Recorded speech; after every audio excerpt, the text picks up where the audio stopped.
तुम्हारे किले और तुम्हारी फौज को मेरी फौज ने चारों तरफ से घेर लिया है।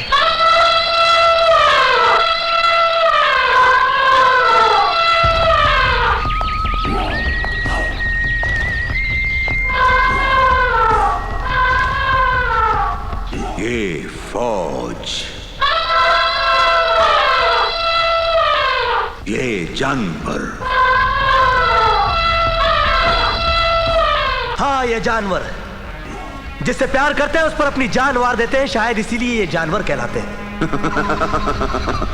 और हाँ, ये जानवर तुम्हारे इन किराए की फौज की तरह नहीं है जो दौलत के लिए कल तक मेरे पिता के साथ थे, आज तुम्हारे साथ है और कल फिर मेरे साथ होंगे। कोहिनूर बाबा, मैं सिर्फ कोकेन का सौदागर ही नहीं बल्कि मौत का सौदागर भी हूं। मौत का सौदागर। न जाने आज तक कितने जानवरों को मारकर उनकी खालों में भूसा भरवा दिया, कितने सिरों को कटवाकर दीवारों पर सजवा दिया, न जाने आज तक कितने हाथियों के दांत तोड़कर बाजार में बेच दिए। और तुम्हारे ये सर्कस, मैं डर जाऊंगा? तो चल रणवीर, मेरा भी आज तुझसे वादा रहा। तेरी मौत तो मेरे हाथों होगी, लेकिन तेरे ये दांत ये हाथी ही तोड़ेंगे। और महल की जिस दीवार पर तूने जानवरों की खालें लटका रखी है, आज ये जानवर इसी महल की किसी दीवार की खूंटी पर तुझे लटका देंगे। लेकिन ये सब तो आखिर में होगा, उससे पहले क्या हो सकता है ये तो देखो। हाँ? कम आओ।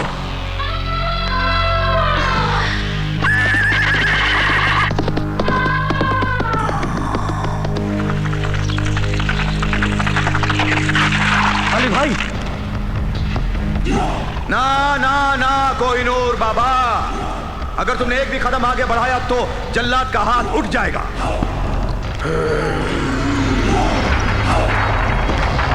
और अमीना भी जो पहले ही एक बेटा खो चुकी है, दूसरा बेटा भी खो देगी। रणवीर सिंह, जिंदगी और मौत का फैसला किसी जल्लाद के हाथ में नहीं, उस परवरदिगार के हाथ में है। महाराज, अल्लाह हमारी हिफाजत करेगा, आप आगे बढ़े। आप हमारी परवाह न करें महाराज, आपको अपने भगवान की कसम, आप आगे बढ़े महाराज। रुक जाओ कोहिनूर, ये मेरी आखिरी वार्निंग है। भगवान के नाम पे उठा कदम पीछे नहीं हटता रणवीर।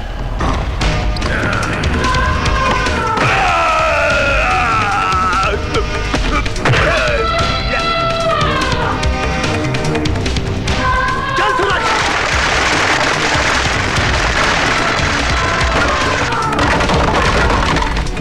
हमला करो।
जीजा जी काम है नहीं यहाँ कर रहा है काम मैं थोड़ी रहा हूँ काम तो तू है।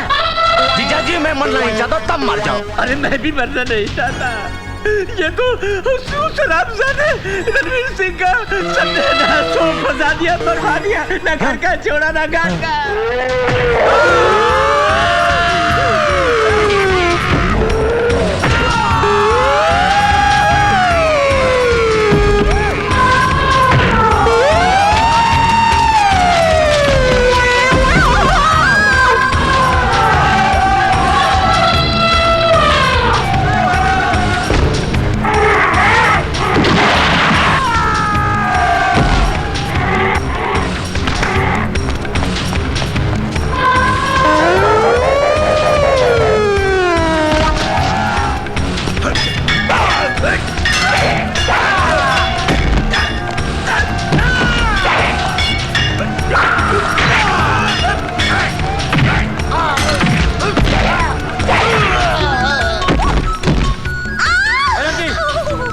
क्या कर रही हैं?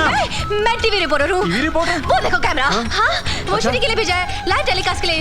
यू नो लाइव टेलीकास्ट तुम्हारे बॉस ने भेजा मुझे। इंटरव्यू? तुम्हारा भी इंटरव्यू होगा। मेरा इंटरव्यू? मुझे दे दो। मेरी शूटिंग?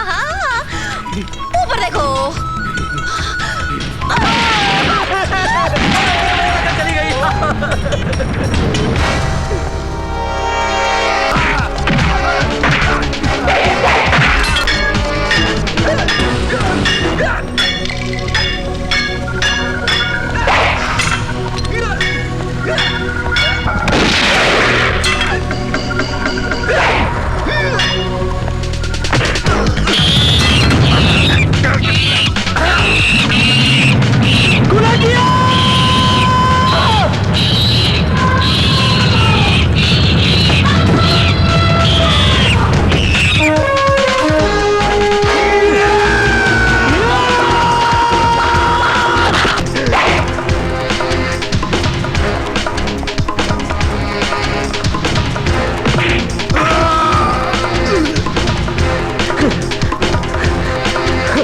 आजा कोहिनूर आजा।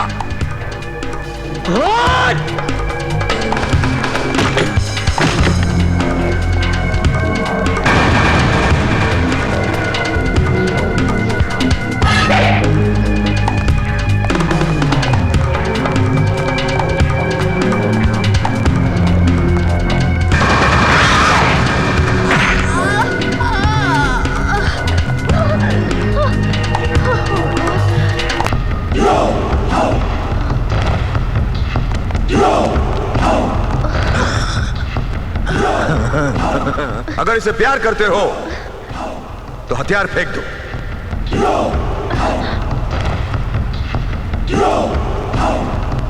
फेंक दो।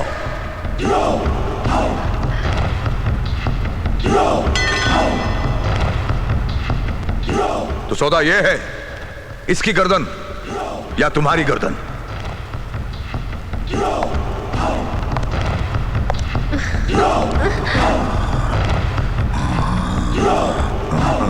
बीस साल बाद मैंने अपनी किस्मत बदल ली।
देखो बेटा, पापा आ गए। पापा। सुबह सुबह जब तक एक आध चेहरे को सुजाकर तुम तरबूज न बना दो, तुमको खाना हजम नहीं होता ना। चलो पुलिस स्टेशन। अरे ये क्या आएगा पुलिस स्टेशन? मुंह बंद, मुंह बंद। बिल्कुल बंद नहीं रखूंगी। पता नहीं मेरे भाई को देखते ही तुम्हारे तन बदन में आग क्यों लग जाती है? क्योंकि जो बेईमानियां तुम ये वर्दी पहन के नहीं रोक सकते, मेरा भाई बिना वर्दी के रोक रहा है, इसीलिए तुम इससे जलते हो। मैं तुम्हारा पति हूँ। अरे पति हुए तो क्या हुआ? ये तो बताओ कि तुम मेरे भाई को किस जुर्म में पुलिस स्टेशन ले जाना चाहते हो? इन लोगों पर हाथ उठाने के जुर्म में। मैंने किस पर हाथ उठाया? Don't talk. मैंने अपनी आंखों से देखा। दीदी मैंने किसी को मारा नहीं मेरे भैया। क्यों सेठ? मेरे भाई ने किसी को उंगली तक लगाई? इधर इधर इधर देखकर बोलो तो कोई। जी नहीं, इन्होंने किसी को उंगली लगाना तो दूर रहा, किसी को उंगली दिखाई तक नहीं। तुम लोग इनसे डरो मत। सच सच बताओ, तुमको किसने मारा? नहीं नहीं, हमें किसी ने नहीं मारा। तो फिर ये जख्मों के निशान कैसे हैं? ये तो साहब हम दोनों मचान से शक्कर की गोनियां उतार रहे थे, दोनों साथ में फिसल गए और एक दूसरे पे गिर गए। है ना? सुन लिया? और अगर नहीं सुना तो लाउड स्पीकर पे सुनवाओ। Shut up! Shut up! अरे बेटा।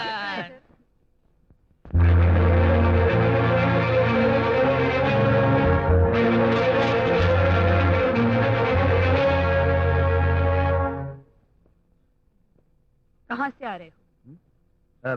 जीजा जी ने आपको नहीं बताया? क्या गुल खिला कर आ रहे हैं आप? लो, ये भी इन्होंने आपको नहीं बताया? मेरी इज्जत और मेरे नाम पर बट्टा लगा के तुम्हें खुशी मिलती है ना? दिलीप, तुम्हारा और मेरे उसूल अलग हैं।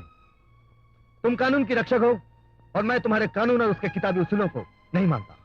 इसीलिए जो मन में आता है सो करता हूं।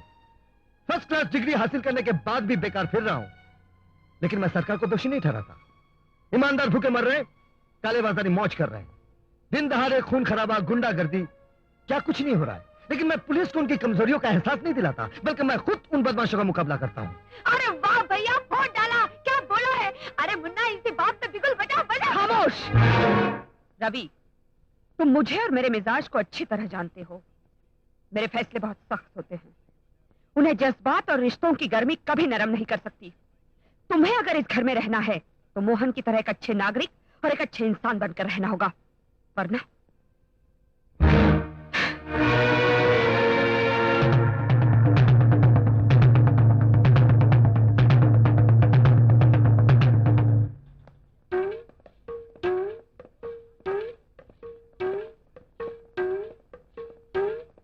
समधी भाई, गणेश, मेरे समधी भाई।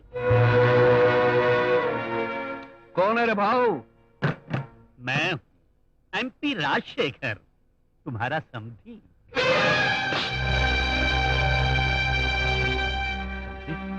आप मुझे बोल।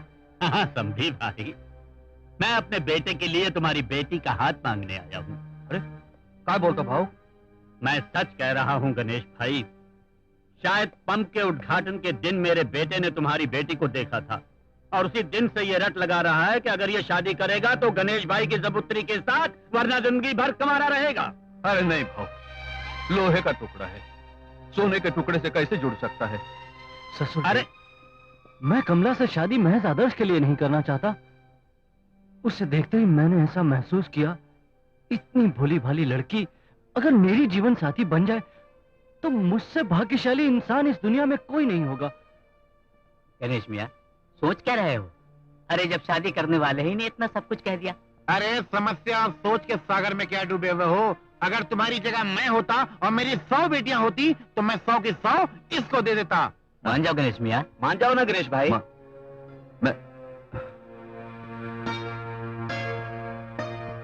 तू काय म्हणतेस पोरी? पिताजी, अगर आपकी भी यही मर्जी है तो मैं राजी हूँ।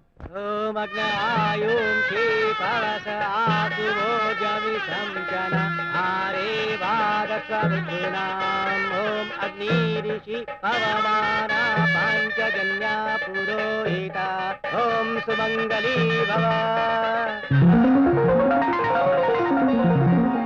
श्री राजशेखर जी अपने करीबी प्रतिद्वंदी श्री रतन कुमार जी से 30,000 वोटों से जीत गए।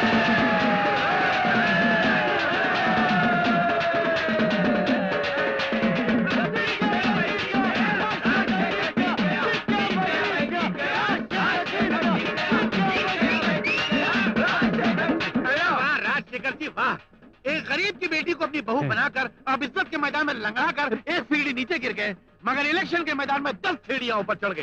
क्या राजनीति है? आपकी राजनीति को सेवाग्राम सीतापुरी सलाम करता है, प्रणाम करता है। छोड़ो बोए, छोड़ो, मैं खुद गिरे पड़े चल थे। सकता मैंने हूँ। कर लिया। एक डैडी ऊपर चलिए, छोटा डैडी। सा पैर, प्लीज डैडी। एक छोटा देखिए, सा जरा- पैर, अरे संभल के। छोटा सा,